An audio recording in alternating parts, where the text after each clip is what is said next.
Assalomu alaykum FZ Group obunachilari, aziz dehqonlar. Bir dehqonimizni oldiga kelganmiz. Agrovolokno mahsulotlarimizdan xarid qilishadi. Mana hozirgi paytda yopib qo'yishibdi. Dehqonimizdan bir mutaxassis sifatida yaxshi gaplar, bir o'zi agrovolokno haqida tushunchalar berib borishadi. Marhamat, Erkin aka. Aka, bu agrovoloknoni foydasi juda katta aka. Bu agrovolokno tagidagi ekinimiz plyonkaning ekinidan ko'ra ekini sifatliroq, ham mahsulotimiz karammi, buruqlimi, hosili ham to'q, ko'k rangda sifatli bozorga eksport bo'lib yetishadi-da. Buni o'tgan yil biz 60 sotixga yopganmiz.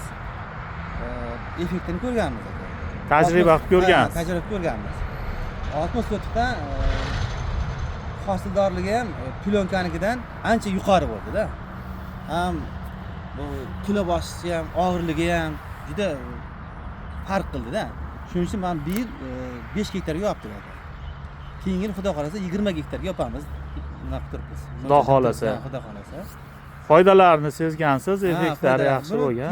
Ko'chatga ham yopganmiz. Masalan, noyabr oyida ham, oktyabr oyida ko'chat qilsangiz, kun issiq ham emas ham, sovuq ham emas ham bo'lgan vaqtda yopsangiz, bu ko'chatlar ham yaxshi yetiladi ekanda. Agar plyonka yopsangiz, plyonkani tagida ko'chat kuyib, nima, issiqqa kuyib ketadi-ku.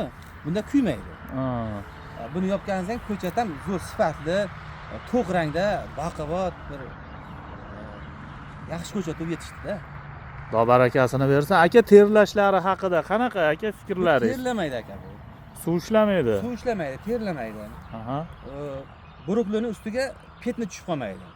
Masalan, buruqlini hosili tayyor bo'lgan buruqlini yopsangiz, plyonka yopsangiz, plyonkani tagida terlagan evaziga petni tushadi ustiga. Qora dog' tushib, chirish hosil qiladi. Bunda buruqli unday bo'lmaydi. Buruqlisi sifatli to'q rang, ochiq sariq bo'lib, bir eksportga yaroqsiz bo'lib qolmaydi-da. Buni sinovdan o'tkazganmiz o'zimiz. Ko'p yillik dehqon, tajribangiz bor. Ha, xudo xolasa keyingi 20 gektarni yopamiz. Aka, o'zimizda mahsulotlar, fikrlaringiz, iliq fikrlaringiz uchun rahmat kattakon. Dehqonlarimizdan o'zingizda tajribangizdan o'tgan yaxshi maslahatlarni berib, tajribalaringizni ulashganingiz uchun katta rahmat aka. Sog' bo'ling. Sog' bo'linglar.